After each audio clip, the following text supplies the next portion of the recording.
Prioritize travel, but are likely to be making some adjustments. They might not eat out as much as they might have, or they might not spend as much money on certain more expensive activities. I'm Jennifer King. Senate Republicans have departed Washington for the Memorial Day recess without voting on a roughly $70 billion bill to fund immigration enforcement agencies.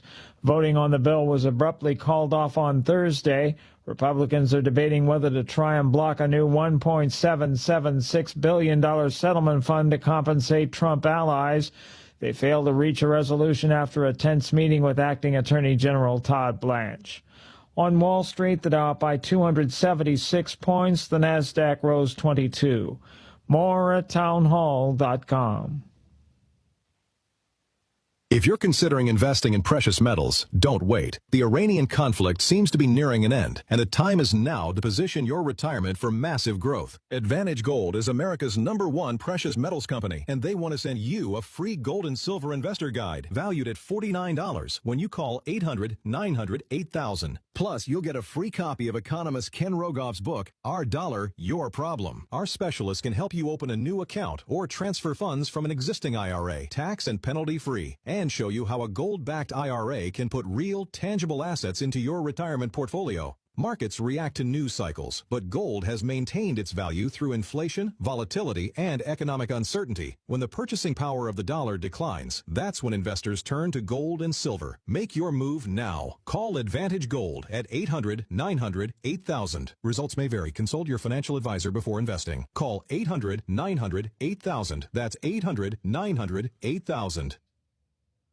A social media giant settles a lawsuit involving the impact of its product on young people. Bob Agnew reports. Meta has settled the first of many lawsuits brought by school districts across the country. Many are suing social media companies, seeking compensation for costs they say they incurred dealing with children's social media addiction and mental health problems. The lawsuit in this case was brought by a small rural Kentucky school district. It had been set to go to trial next month. There are about 1,200 similar cases pending across the country.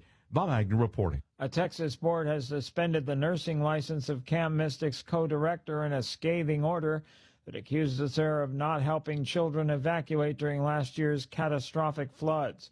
The suspension is one of the state's first actions since the July 4th tragedy against a member of the family that owns and operates Camp Mystic. News and analysis at townhall.com. From Washington, I'm Keith Peters. The latest on Rising. Checo Pro Joe here. Join me this Saturday at 11 a.m. when Andrew from A&A Gem Pro Generators discusses whole home standby generators and the peace of mind they bring. That's this Saturday at 11, right here on AM 700 KSEV, the voice of Texas. If you have roof problems, you can sure see them when it rains. This is Deb Tejada from Tejas Roofing. If you see a leak, call me immediately, 281-251-0304. I'll send over the Tejas Roof Repair truck. That truck has everything our experienced crew needs to fix your roof, right then and there. The Tejas Roofing crew has been working together fixing leaky roofs for 15 years. It's not a pretty truck, but it has everything we need to get the job done. I kind of like the way it looks. Most roofing repairs cost less than $500. Why? Because we find the cause of the leak and repair that leak.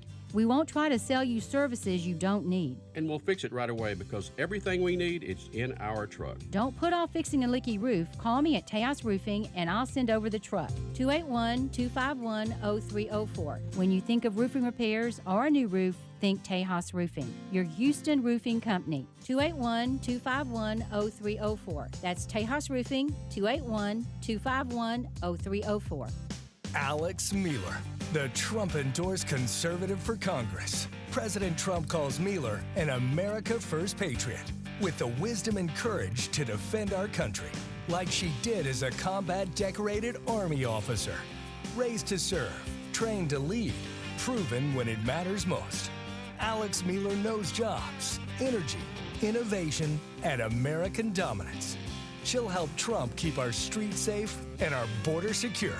That's why President Trump backs Alex with his complete and total endorsement. My complete and total endorsement. Alex Mueller, the battle-tested conservative Texas needs. On May 26th, vote Trump-endorsed Alex Mueller for Congress. Win It Back PAC is responsible for the content of this ad. Paid for by Win It Back PAC. Not authorized by any candidate or candidates committee. WinItBackPAC.com. Where should I begin? Can we talk about this? Say, what are you trying to say? Beyond the usual controversial talk. Blah, blah, blah, blah, on and on and on. Over there. One, two, cha-cha-cha. 1, 2, cha-cha-cha. Prepare yourself. Okay. For Craig. Okay. Preparing a mighty new spectacle here. Articulate. Stimulating. Hit you right in the... there you go. We start becoming a team right now. This is the Craig Collins Show. Lord Jesus. Oh, God, no.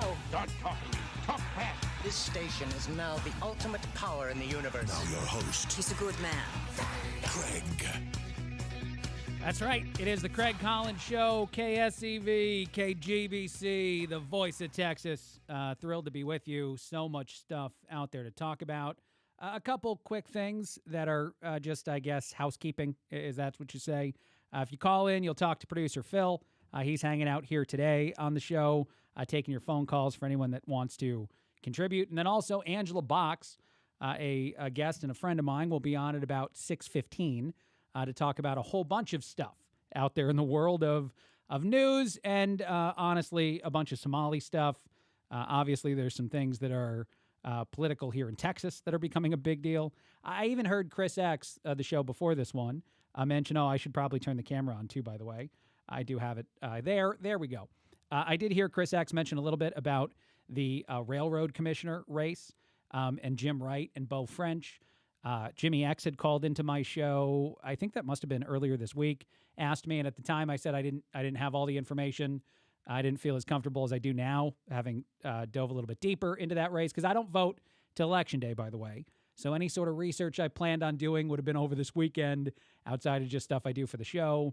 And I'm going to go ahead and trust the governor, the lieutenant governor. They have both endorsed Jim Wright, so I'm going to go ahead and go with Wright and not Beau French, who I had mentioned earlier. I know Beau French is billing himself as the more MAGA candidate, but I saw what Governor Abbott said, that he's inexperienced. And in some positions, especially in Texas, you want experience. Texas Railroad Commissioner is one of those spots. A lot of big money has been thrown at both candidates, so both people are getting a decent amount of backing from mega donors. So I don't really know if there's any difference there, even if someone tells you that they're more of a grassroots than someone else. But I just figured, I think I had previously said I was leaning toward Beau French. I'm now going to go ahead and just agree with and it's not because I work here, by the way. It's because I do vote for those people and like those people. So the individuals that I'm told are the ones being endorsed by the governor and by the lieutenant governor, people I intend to vote for, I will go ahead and follow their lead on that. And I'm relatively new to Texas, I've said before. So anyone else questioning me out there, if for some reason you are, part of the reason that I'm making this decision with that in mind is because if you give me a few more years, maybe I'll take no one's endorsement for, I won't care at all who endorses anybody on anything. I'm not at that place right now. All right, I want to play some audio. A couple different things that I thought were pretty interesting. The first is James Comer, the representative, not Comey, the idiot, the guy out of Kentucky.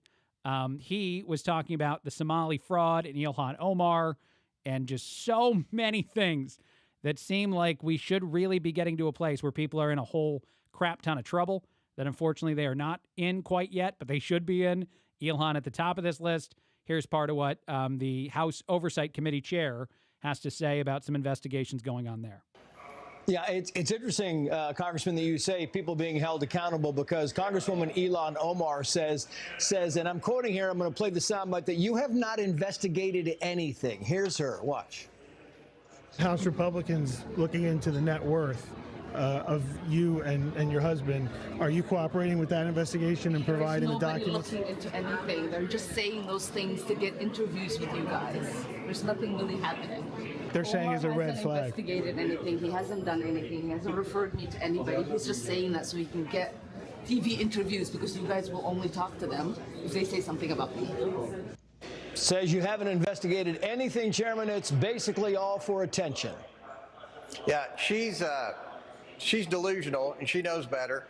She's trying to say she made a mistake on her financial disclosure form. No one makes a $30 million mistake on your financial disclosure form, especially if you don't have any assets. You know, if you're Donald Trump or some very wealthy person, 30 million might be a rounding error. But for someone who alleges now she has nothing, that's a pretty big rounding error. And it all stems around two basic things, the problem she has. First of all, she asked for an earmark for a project that was later proven to be a fraudulent project that was involved in that Somali scam up there. And then secondly, she claimed her assets were huge because of this winery that we know has been shut down that, according to rumors and press reports, was defrauding investors.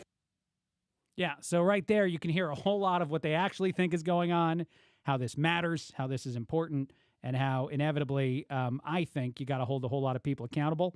That is the last part that I think the question is coming from a place of when are we doing this? How are we doing this? Because a whole lot of people want to see this happen. They want to see as many of the fraudsters and crappy, terrible people who did crappy, terrible things be held responsible for the crappy, horrible stuff they did. That's one way to say it. I'm sure there are others. But nonetheless, I think that this is the kind of thing that will be a big deal to a whole lot of voters when it comes time to choose who you vote for in the election. Are the people that are in power actually holding others accountable? And the yes or no is going to be fairly important. And so I think that hopefully what we get is a whole lot more of deciding to hold people accountable. Because again, I don't mean to repeat it one more time, but I will. That's one of the things we're still waiting for that we don't think we've seen enough of. All right, let's play this. This is audio of the president talking about deranged Democrats and Trump derangement syndrome and also the filibuster. And I think this is a pretty interesting piece of audio. So let's go ahead and hit play on that. Mr. President, so do you think if Democrats were to take control of Congress again, they would immediately begin the impeachment process? I think if Democrats took control of the Congress, I think that, and let's say took control of the country, I think that this country's finished. These people are sick. They suffer from Trump derangement syndrome, but really they have bad policy. They have horrible policy. They cheat on elections. They get elected by cheating on elections. But you would have two states added. They'll terminate the filibuster immediately. Republicans should do that. They'll terminate the filibuster. You'll have Washington, D.C., and you'll have Puerto Rico as a state, which will be a disaster. That would be a disaster. Which would be 4 Senate seats. I agree with the president on that. Tremendous numbers of electoral college votes. You will have that's really bad. But you will have the destruction of our country. They want to go to 21 Supreme Court judges. That's their perfect number. They talk about 13, but they want to go to 21 Supreme Court judges. If they get in power, I think this country would be maybe finished. If I didn't win the election, I'll say this. We've become the hottest country anywhere in the world. We were a dead country 2 years ago. If I didn't win this election, we would have been a country that was essentially I don't even know that we would have been a country any longer. We would have been screwed is essentially another way that he could say it there, and that's fine. I agree with him on that, that things would have gotten bad. And a couple things that the president said that I actually thought were rather important, one of which is the filibuster. It will probably go away the minute that Democrats are in power again because they see the value in it going away. So is it intelligent to not pull the trigger ourselves on that concept? The answer is no. We should do it because they're going to do it. And yes, if we tee them up to have some sort of advantage almost immediately, that would be bad. I do think you have to be pretty sure that the midterm elections are going to go your way. More so than not, they should have done this a couple years ago, gotten rid of the filibuster. They didn't. And so waiting, say, till November doesn't seem like the end of the world to me, but it should go away so that this administration can do all the things it wants to do without having to deal with the filibuster and the ability for one side of the political aisle, without even having to actually go through the endurance test that it used to be. Just say, no, we're not letting you do this unless you make a certain number of votes the new norm and not just a simple majority, which is what would benefit our current politicians. All right, one last piece of audio I'll play, and then we'll take a break. And after we take a break, I think we will have our guest on As I said, Angela Box will be joining the show for a wide-ranging conversation on a whole bunch of different topics out there that I think will have value to you, me, and a bunch of other people, and a lot of political stuff, a lot of other stuff. You see her on TV and other places. Before we do that, let's hit this. This is the ladies of The View talking about what they think is different between January 6th and anything else where wanton mayhem and destruction occurred. They obviously think one is far worse than the other ones. They don't talk about any of the government officials who were actually in plain clothes that were part of the January 6th thing that happened. They don't talk about the tremendous amount of people who did nothing violent, that got in a whole lot of trouble in courtrooms. They don't talk about any of the stuff that might be negative to them. But they do, of course, mention how treating these people like humans, or potentially giving them some taxpayer money because of how horrible they were treated, is the worst possible idea, and nothing compared to all the other people who might have gotten taxpayer money for something similar. Here we go. Put it into terms that I would hope that folks on the right would understand is I remember in 2020, Republicans were big mad that Kamala Harris tweeted out that people should give money to the Minnesota Freedom Fund, which essentially offered cash bail for people who participated in the Black Lives Matter protests. People were saying that's bailing out people who destroyed property, who may have assaulted police officers. There was very limited destruction of property.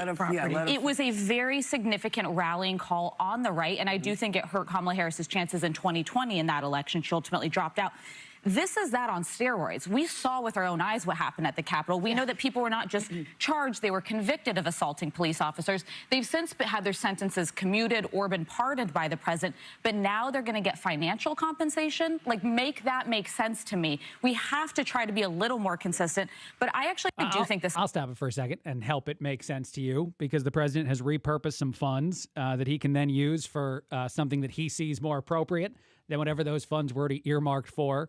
The way it makes sense is there were a bunch of people whose lives were totally upended because they attended the events that happened on January 6th. They didn't actually do any of the stuff that they were accused of doing, that they had the book thrown at them as hard as humanly possible. They were just there. And the politicians wanted to make an example of anyone and everyone, for some reason, who is a part of that day. They did not tell us at the time how many plainclothes FBI agents were actually a part of the group, which seems like that could matter. They didn't tell us a lot of the other things that mattered, and they were not transparent until Tucker Carlson actually kind of forced them to be by getting his hands on the video of all the people who did very peaceful versions. Even if they got into the Capitol building, they didn't do anything that would be even remotely close to being described as violent.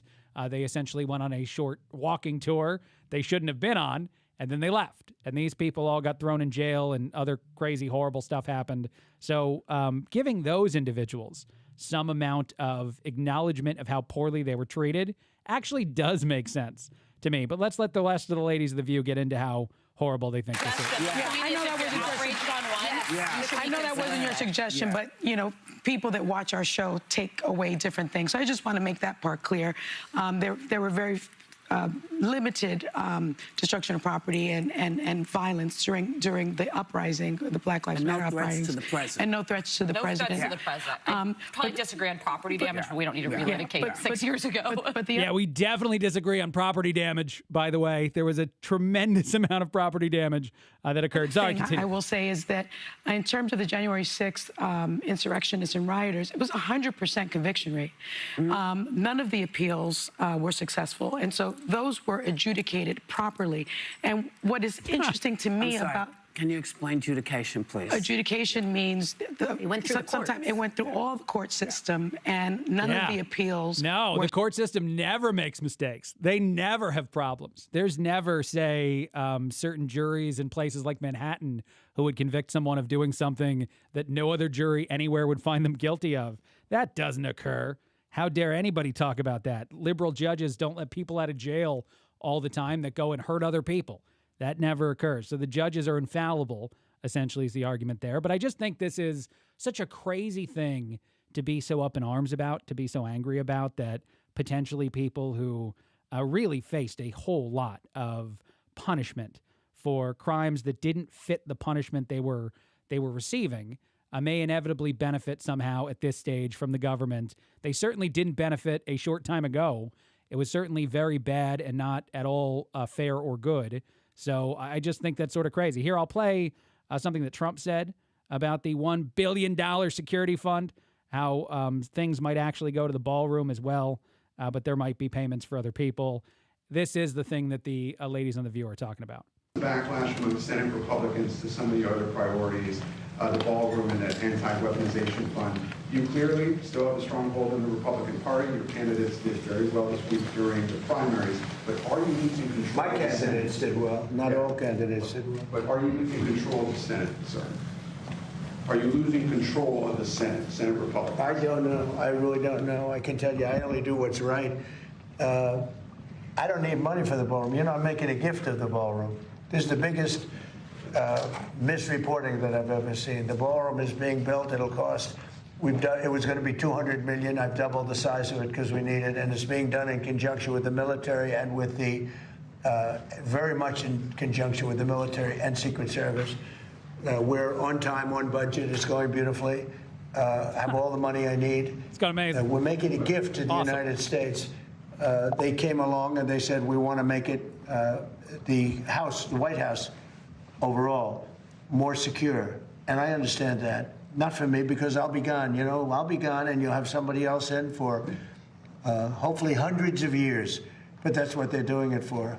The ballroom is paid for. It's a gift. I mean, I want to make it clear because so many people say, I thought you were giving this away, and all of a sudden, the money that they're spending is for security, having to do maybe around the ballroom and other parts of the house.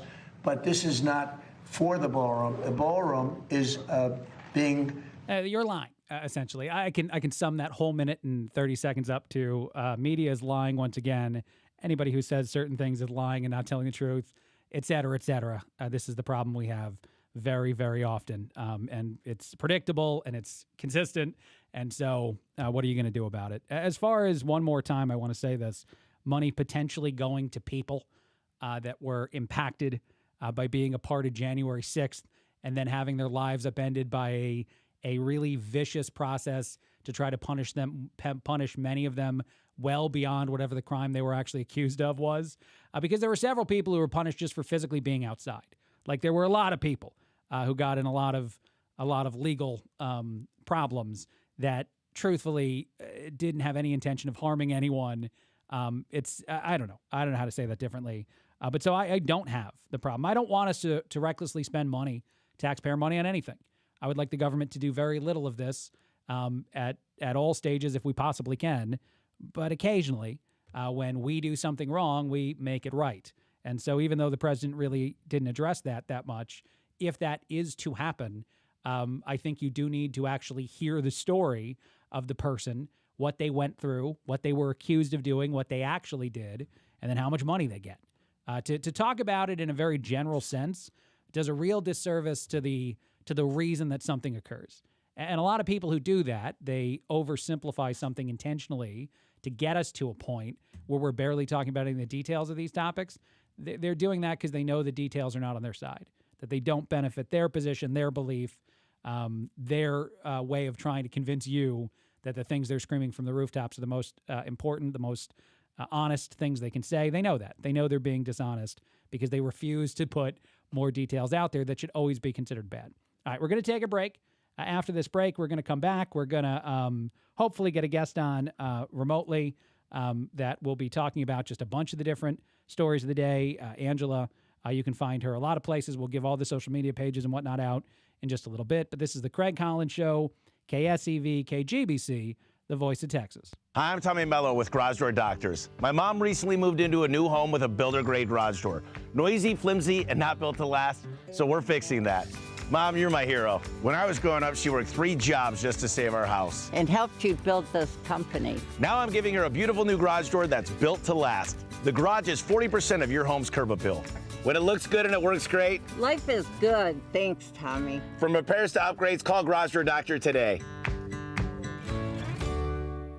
Do you need money? Want to lower your monthly debt? Are you thinking about a cash-out refinance? Hi, it's Kathy from Baker Mortgage. A cash-out refinance can get you back in your comfort zone, and that's what it's all about. A recent client who closed with us had his payment go up about $300, but his monthly outgo was being reduced by $1,200, so giving him a net positive cash flow of $900. It's not about adding debt, but restructuring it in a way that makes sense, and this math totally makes sense. And please don't sweat it if your interest rate is going up a little or if you're extending the term. I can show you by taking a small amount of what you're saving monthly and applying it towards your mortgage, you're going to pay it off just as quickly and you'll be way ahead in the money game, which is where we all want to be, right? Remember, we want to help you, but we're not going to help you over a cliff. Baker Mortgage, 281-313-MOVE, or go directly to bakermortgage.com. Equal housing lender. License number 263213. Hi, y'all. It's Kathy from Baker Mortgage. You know, with all the scary stuff we've been through, it's still true that timing is everything, and the time to buy is now. But don't go looking without a solid pre-approval in hand. And this includes an application and a detailed discussion about property taxes. If you didn't have the talk, about property taxes, you really don't know what you're pre-approved for. That should make you wonder what else they may have left out. Mortgages are personal. Let's face it, we're dealing with your home and your money, and it doesn't get much more personal than that. When it's the largest transaction that most people will ever be involved in, imagine having someone on your side looking out after you. What a concept. We audit your closing statement to make sure you're not paying for things that you're not supposed to. Do you think your big bank's going to do that? Probably not. For all of your mortgage needs, call us at Baker Mortgage. I promise you'll be glad you did. We're at 281-313-MOVE or go directly to bakermortgage.com. Equal housing lender. License number 263213. This is the Craig Collins Show, KSEV, KGBC, the voice of Texas. Thrilled to be with you. In just a couple minutes, we should have a friend of the show, Angela Box, jumping on to dive deeper into a lot of the topics that are honestly being talked about by everybody. Just quickly, I wanted to say a little bit more about the ongoing discussion between Ken Paxton and John Cornyn, and then, of course, how that actually relates to the real enemy that is running in this race, which is James Tallarico. I heard, I think it was Brian Kilmeade today, really endorse Cornyn on this station because he's one of the shows that airs on this station. Of course, that is definitely not what the rest of the station thinks. The rest of us, Salcedo in the morning, Chris X, as you just heard, myself, maybe the exception might be the other Fox shows like Guy Benson, who had a fill-in today. They might lean toward Cornyn. What I find really interesting about that is listening to the establishment, the political thing, that the machine that's out there, get really upset at the idea that it might not be Cornyn who is the Republican Senate politician being sent from Texas. Because sometimes you're exactly over a target on a thing. Like you feel uniquely like exactly what's going on, exactly what people are doing, why they're doing it the way they're doing, all that stuff. You feel like, man, this is a moment where I can tell that these things that I think are true actually are true because you see the revolt occur. You see the amount of people get as mad as they're getting about this kind of thing. And to me, that just seems to scream that, there are people that really, really want him in charge, and it has nothing to do with benefiting you and me. It has nothing that will help us at all. And I think that's an important thing to notice. I'm not accusing Kilmeade of being some horrible, terrible person. But I think the place he works, Fox News, occasionally, not all the time, occasionally will advocate for some things that are in the interest of a machine and not in the interest of us, the American people. And I think a lot of the listeners out there, a lot of the viewers out there, if you're watching me on any kind of social media, agree with that sentiment, that they've seen some stuff, they've heard some things that they were not exactly happy about compared to some of the other things that occur that they are happy about as far as coverage goes from that station. But it actually made me think about something else. Like there was a macro point to this that isn't just criticizing Kilmeade or Fox or whatever. And Kilmeade was just here. He was in Houston, and he broadcast from our station a few weeks ago. So I'm sure we're very happy with him. Like, he's a cool guy. I like what he does on Fox and Friends for the most part. I'm not trying to break exceptionally bad toward Kilmeade. But I think when you get big enough, whatever that might be, and I think this might have happened for a lot of the podcasters out there who wound up advocating for politicians, especially those who advocated for Trump and now say they regret doing it. When you get big enough, money finds you. And if enough money finds you, it corrupts a lot of people.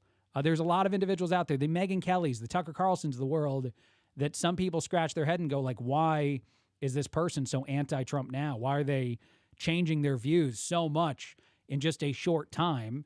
And I think it's money. And money can look a couple different ways. It can be one or two organizations throwing money at you that's either actual advertising dollars or like dark advertising dollars to ask you to say or do certain things. And it can also just be the amount of clicks you want, the amount of popularity you want, the way you think that you benefit on whatever medium you're on, as far as building a larger audience. And I think anybody that's just in digital right now, just on podcasts or videos on YouTube and stuff, not places like us. We do multiple things. We do a radio show. We do a podcast. We're all over the video stuff now. Chris Salcedo's morning show is on our YouTube page at KSEV Radio if you want to check it out on YouTube. But nonetheless, if you're just on that digital medium and no other platform, I think you know that your audience is likely younger. And you see some of the data that's saying younger audiences, which surprisingly went more for Trump than you had seen in past elections, is starting to say some other things. And I'll break that down real quick, too, as we wait for Angela to jump on. I'm just kind of stalling until my guest is available to be part of the show. But I shouldn't say it that way because these are valuable topics that I wanted to discuss with her that I'll discuss with you. But one of the things that I keep thinking in all of this and all the different ways that you get push over here and push over there, young voters are one-issue voters by and large. They don't have enough experience in their life to be people that understand the other things that might influence your decision one way or another. Like, it's very simplistic. A lot of young voters will vote based on how much stuff costs, and that'll be it. And honestly, a lot of people might vote based on how much gas prices, how high gas prices are, specifically. And there are people who are going to be upset when they look at just that one issue that say this thing hasn't gone as good, as well as I wanted it to go. And I'm going to vote the side in that did even worse, the side that made things bad in the first place, the side that convinced so many people to go ahead and vote the other way because they wanted things better than what we were getting.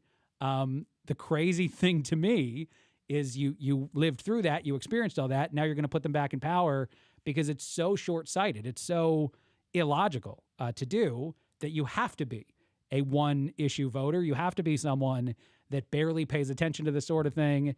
And if you cast a ballot in a midterm election, you're doing it because you've convinced yourself change actually always brings good stuff. And this is the last thing I'll say. We probably can take another break and see if we can get Angela on during the break. So I know that she's always doing a lot of things. But I will say this. I wonder pretty significantly about young voters and everyone, how many times it takes them to experience the crappiness before inevitably the crappiness convinces them that they need to do something else. You know what I mean? Like, how many times do you have to go through this? Because you have to go through it individually. You don't get to go through it as a part of a group. You don't get to go through it as somebody else experienced this thing and they told me about it, and that's enough for me to understand it or believe it. You have to have it happen to you. And so if you trust the Democrats, it's what I'm trying to say, and the Democrats disappoint you, is it one time? Is it 2 times? Is it 7 times? How many times does that have to occur before you switch sides? Because all the data tells us as we get older, more and more people become conservative. When you buy a house, when you have kids, when you go through life experiences, more and more often you realize that small government is better because large government doesn't help you at all. All right, let's take our second break a little early, and then we'll come back and we'll see if we have Angela ready to go after that. This is the Craig Collins Show, KSEV, KGBC, the voice of Texas. More coming up in a bit. If you're looking to buy or sell a home and in need of the best realtors out there, look no further than the Ronnie and Kathy Matthews Group. They've instilled in each and every member of their team hard work and honest values. And believe me, it's paid off. They truly know the Houston market and what it takes to get a home sold quickly and at top dollar and how to get the best deal possible for your home purchase. They're employee-owned. They care about their clients, so they always go the extra mile to ensure each sale and purchase is seamless and smooth. The Ronnie and Kathy Matthews Group have been a top-producing real estate team for over 2 decades. Call Ronnie and Kathy Matthews Group at 281-440-7900 or see for yourself and go online at thematthewsteam.com. That's thematthewsteam.com. They sell over 1,000 homes a year, and they know every inch of the buying and selling market in Houston. Call Ronnie and Kathy Matthews Group. I chose them as my realtor. The Ronnie and Kathy Matthews Group, your realtors for life. 281-440-7900 or see for yourself online at thematthewsteam.com. That's thematthewsteam.com. That's the Ronnie and Kathy Matthews Group, brokered by EXP. When it comes to garage doors, no one knows more than the doctor. Garage Door Doctor. We got a call late New Year's Eve. A father with big plans for his family the next day said his garage door spring just snapped. He couldn't get his car out and wouldn't be able to get his family to where they needed to go. He felt stuck and alone. So we showed up fast with the right spring and the right parts to fix it right. We didn't talk about the price. We didn't wait till the morning. We fixed it right then. Because at Garage Door Doctor, it's never just about the job. It's about the person behind it. The dad, the veteran, the grandpa, the neighbor. Hi, I'm Tommy Mello, owner of Garage Door Doctor. When you need help, we're the ones that show up. Call Garage Door Doctor today or schedule online at garagedoordoctor.biz. We fix garage doors fast with quality parts designed to last a lifetime because we're proud to serve the people who rely on us. When it comes to garage doors, no one knows more than the doctor. Garage Door Doctor. This is the Craig Collins Show, KSEV, KGBC, the voice of Texas. That is Angela Box. If you are watching on any of our social media channels, at KSEV Radio on YouTube and X and all the places, or at Radio Craig C. My own social media channels broadcast the show too. You can see Angela. Hi, Angela. How are you doing today? Oh, wait, hold on. I got to make sure that I can hear you because you can hear me, and I might not have hit the right button. But I know. My fault. Oh, that was you. Okay. Good. My microphone was off. I like your new haircut, Craig. Thank you. Thank you very much. I went to the barber today, actually. I went. It looks really good. Thank you. I need to tell this to the missus because she watches the social media. I did not spend a bunch of extra money on the haircut, Betty. This is the touch-up in between the haircuts. This was free. Today they did the free thing. Then I get to go again. Yeah, they do like a touch-up halfway through haircuts where they, Wait I don't know. Where are you going where you get a free touch-up? This is, I got to remember her name. I got to remember the bar. B&P Studio, I think is the name of it. B&P Studio. I'm going to write that down for my husband. Yeah, check it out. Yeah, she's He great. always goes to Broadman or Boardroom. Something? Gotcha. Something like that. Okay, I gotcha. Yeah, no, well, I've gone to the boardroom too. I think I know the one you're talking about. That's a good one too. But all right, nothing about haircuts. Let's talk about one of the biggest stories in Texas first. Let's talk about President Trump's endorsement of Ken Paxton. Angela Box, what do you think about that? Were you surprised? Well, I'm pretty excited about this. Now, this is what's hilarious. Former Arizona Senator Jeff Flake, after Trump announced this, he goes on CNN. He was like super serial, and he was like, "You guys, we're gonna lose this seat now. Yes. Like everyone's gonna like rush to vote for the verified beta cuck James Tallarico." And here's the deal. Like Ken Paxton has his detractors. I'm not one of them. I know some state reps who legit told me, they were like, "Oh, he did it. Like he did it." I was like, "Well, I don't know what to say about that," but Tony Busby convinced me that he did not. And I think that Paxton it may not be a resounding victory because I do think there's going to be some people who just don't like Ken Paxton. I don't think they're going to vote for the verified beta cuck though. They're just going to not color in the I enjoy how many times you say that. By the way, we're getting a weird echo effect on your microphone. Geez. Yes, like it's like a sound effect of some kind. I think there might be a gate or something on your mic that's causing it to do that. Oh my God, there's always something. Let me here. You talk. I'm going to change mics. Okay, if we can fix that, that'd be awesome. I will say I've enjoyed the amount of times that Angela just called him the nicknames that she used for Paxton. I also like the fact that Angela Box just a second ago said he didn't do the thing without explaining it, but I think a lot of Texans know exactly what she's talking about, all the different fraud accusations that surrounded Ken Paxton, and the reason that he was impeached by the House but then acquitted by the Senate here in Texas. I think that the mistake in all of this is talking about Ken Paxton, the human being who may or may not have done something inappropriate in his relationship, in his personal life. Because while that might be something that makes me like or dislike someone, like it might make me have a personal feeling about an individual, it doesn't necessarily have any impact on their ability to, say, do political work. So I think the more important discussion when you're talking about the baggage around Paxton is the one that Angela's referencing there, the accusations of fraud and all that stuff, and he was acquitted by the Senate. So if you look at what happened in Texas, he was found to be innocent of those charges, and that's where you go. Angela, you're back. Yeah. Is the mic better? I can't change the mic. Oh, it's so great now. You know what I think it was? It was because, well, it doesn't matter. Some stupid technical stuff. But anyway, the verified beta cuck is not going to win Texas, okay? And I said this on my show this week that'll probably go up in a few days. I was like, there's no Beto effect going on with James Tallarico. Oh, they wish it were so. Yeah. I mean, I can't even believe the guy that looks like Butthead from Beavis and Butthead, like, got that close to beating Ted Cruz. But I think it could be a similar race because Ken Paxton has some high negatives like Ted Cruz did. Yeah. But at the same time, it's Texas. And I don't care how many Muslims or Pakistanis you import. It's still Texas. And Ken Paxton's gonna win. And I think it'll be like between 5 and 8 points. I think he'll win. Yeah, no, I think that's what all the betting markets are seeing it. And the betting markets have been right again, even as the polls and all that stuff claim something else. The betting markets seem to know the whole time that Paxton was likely, and obviously we both think that Paxton's going to win now that he has the Trump. Yeah, like it's honestly, Cornyn should drop out to save face at this point. It's going to be wild. You know what I think is so gross about John Cornyn? Shoot. And I'm not a Texas native. I moved here in 2009. As I understand it, he was on the Supreme Court of Texas, and everyone thought he was pretty good for a long time. Sure. But something happens to people when they're in power up there for too long. They're like, I think the Republican Party is 2/3 absolutely worthless.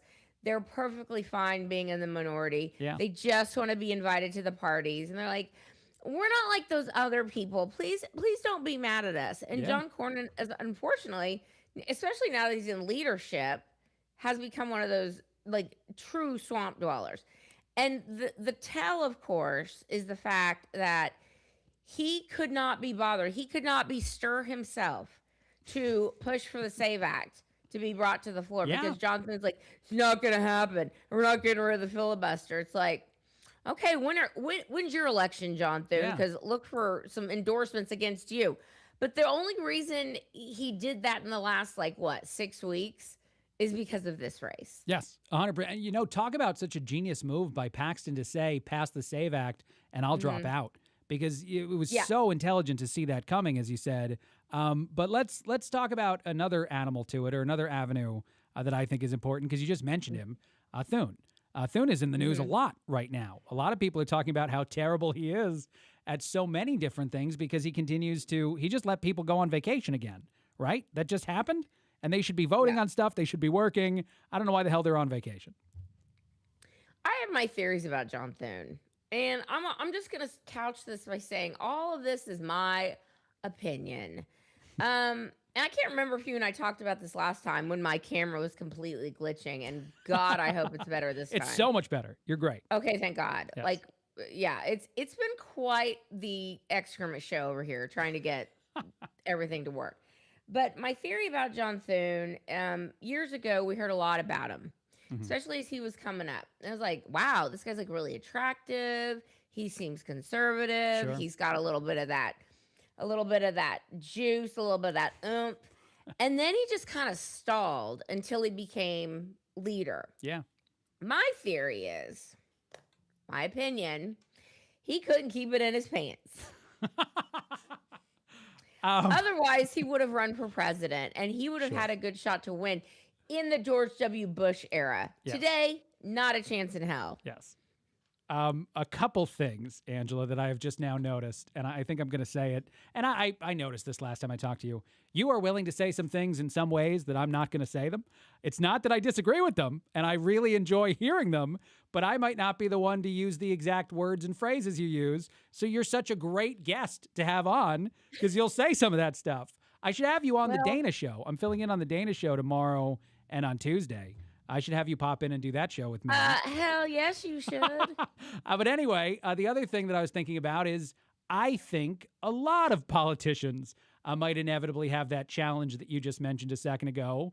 And whether we know about it or not, whether it's whispered about or not, somebody somewhere has some sort of proof of some of these things, and that causes a lot of obedience in places where you don't want to see it. I don't know what the whole list is. And actually, if we're talking about relationship type of stuff, let's call it that. What do you think of Tallarico claiming he has a girlfriend, but not being willing to say what her name is to anyone? You mean like how Cory Booker has a wife? Kind of like that? It is crazy that Tallarico is saying he has this long-term girlfriend and no one's ever seen them together, from what I understand. My guess is that it's a similar cuck situation like Lena Hidalgo and her very masculine fiance. Probably a very similar situation. If there is a woman involved, my guess is that she's, a little domineering, little on the handsome side, if you catch my drift. But I hear it. I do not think that James Tal. I mean, look, if he says he has a girlfriend, fine, whatever. Right. But it's like when I see Cory Booker, I'm like, bust out of that closet, Cory. You'll be so much more chill. Yeah. And so much happier. Yeah. Well, go ahead. No, I mean, but he probably is waiting until he has his resounding victory. Sure. When he smashed, like Jasmine Crockett, Representative Ratchet. She thought she was gonna win. I mean, this is the hubris of this woman. Not only did she think she was gonna win the Democrat primary because she's black, right? And she's loud and obnoxious, but also that she was gonna win in the state of Texas, statewide. Yeah. The Democrats were like, number one, we don't like this heifer. And number two, you literally can't win. Tallarico, I mean, like, Well, I think the biggest thing I think the biggest thing with Tallarico is no one's really been attacking him yet. Since we've still had infighting, since we've still had a runoff election to run, and now that the Trump endorsement is out there and it went the way that a lot of people hoped it would go, I think we're going to start to get that. Because Tallarico has so many things that he's said and done that everyday Texans will hate. They won't just dislike it. They'll full on hate so many. Even I heard the president joke about this the other day, the vegan stuff for a while that was a part of his campaign. Even that is a swing and a miss for the everyday average voter in this state. So it's amazing to hear the pundits on a national level think that this race is going to be incredibly close when, even though it might be close, it doesn't seem possible that Texas could put a person like Tallarico in. I said a Republican chipmunk would beat Tallarico in a race on my show a few days ago because I really think anyone would beat him once we get to that level.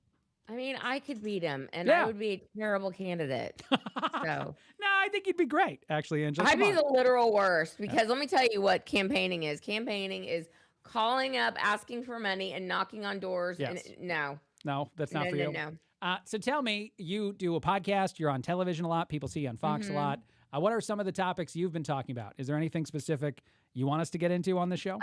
Well, okay, let's see. I kind of want to, let's just talk about the primaries this Tuesday. Sure. The conventional wisdom from our betters is that, MAGA's moving away from Donald Trump, and Donald Trump has lost his hold on the Republican Party. It's like, oh, has he now? Yeah, has that actually Because happened? it seems to me like right now he's 2 for 2, and he's getting ready to be 3 for 3 when John Cornyn gets the boot. Yeah. But Thomas Massey, I don't know.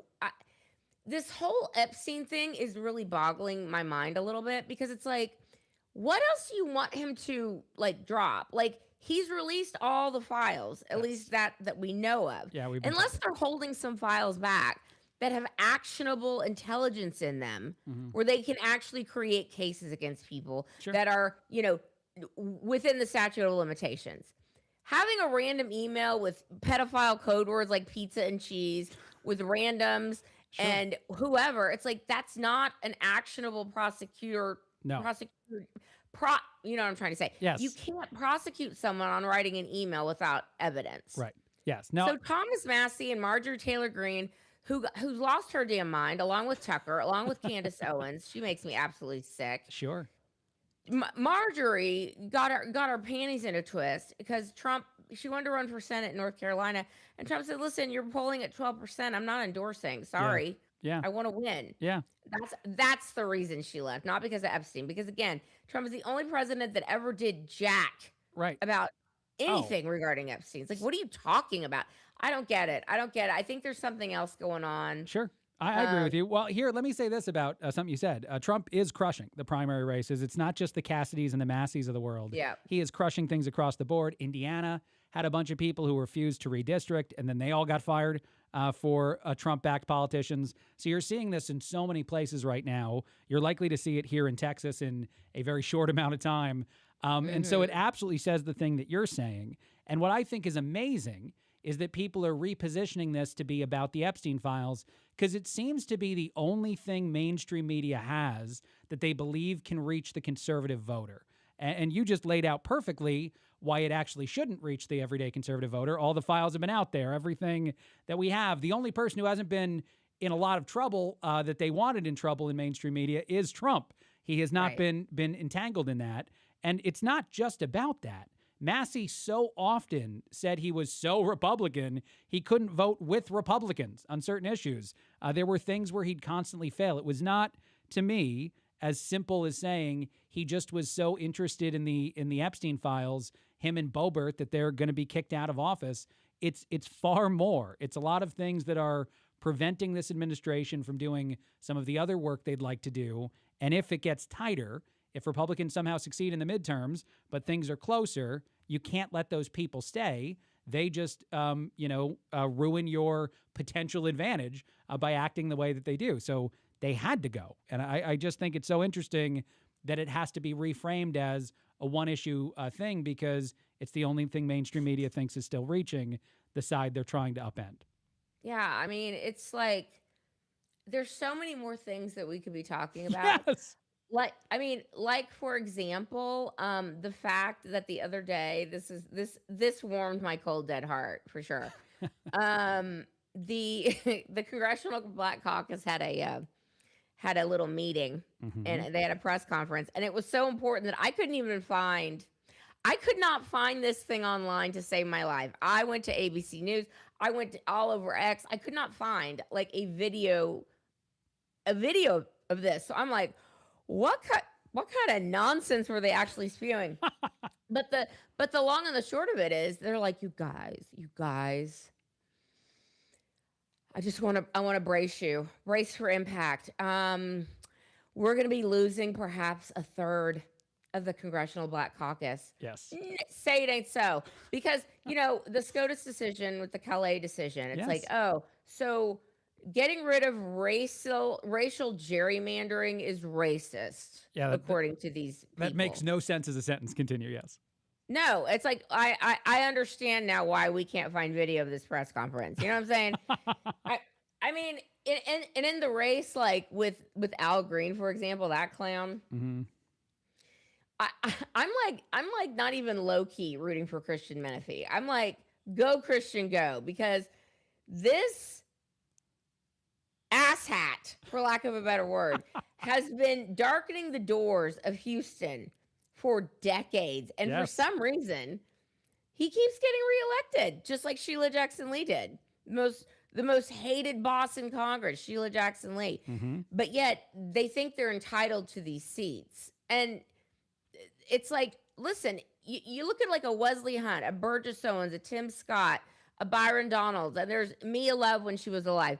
All of these Black Americans who are running as Republicans, they got elected in majority white districts. They did. And they wanted to join the Congressional Black Caucus, but the Congressional Black Caucus said no. Yeah. So of course, they deserve to lose a third of their members, frankly. I love the way you said that too, because several different places within this country, this is the way I would say it, have proven that race doesn't matter to them. White districts have elected Black representatives. It's not important.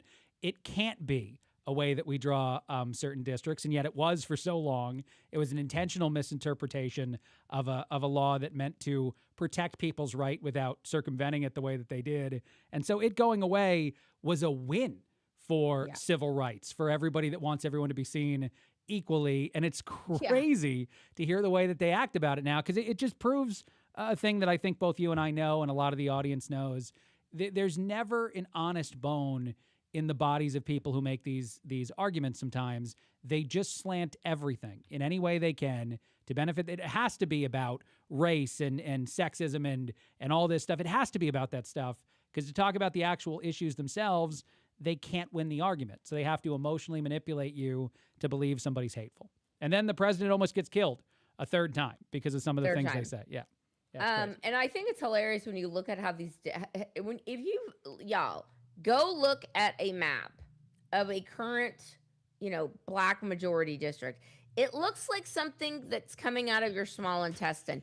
It looks like they look like little tapeworms. They do. Yeah. Like districts are cut like normal, squares and rectangles and maybe a little puzzle piece, but it was so stupid. And I just love, I mean, again, Schadenfreude alert. When Steve Cohen goes, who's a representative out of Tennessee, lunatic, I might add. This is the funny thing. He's a white liberal in a black district, quote unquote, black district. Right. And when Tennessee redistricted, he goes on Chris Cuomo's show on News Nation and he starts blubbering. He was crying. He was like, I can't win. I have to drop out. It's like, there's the fighting spirit, Steve. Yeah, there it is. See, you can't, that when you have to compete on a level playing field, you're going to get your ass kicked. Yes, 100%. All the time. We see it all the time. By the way, we only have a couple minutes left, so I want to throw this out there.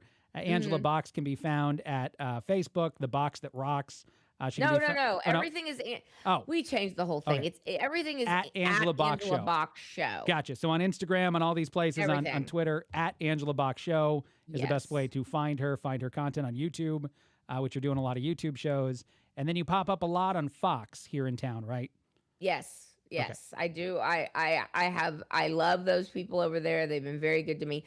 Also, I'm in right now, I guess we're out of development, where I'm doing a new show. Fancy. With a girlfriend of mine. We had been we kept running into each other in castings, and so we decided let's do something together. And it's basically two different, she's black, I'm white, she's a Democrat, I'm a Republican, but at the end of the day we like each other and we're friends, and we're going to do a show that can show people that you can have disagreements without just being in a bubble all the time. Yeah. And it's good to talk. It's good to dialogue. Yeah. Because I continue to say the right knows what the left thinks. The left has no idea what we think. No, because the left tells itself what the right thinks without even listening to the right. Like, they hate to hear from the right so much that they don't even hear our points from us. They hear it from other people on that side, and it's terrible and broken.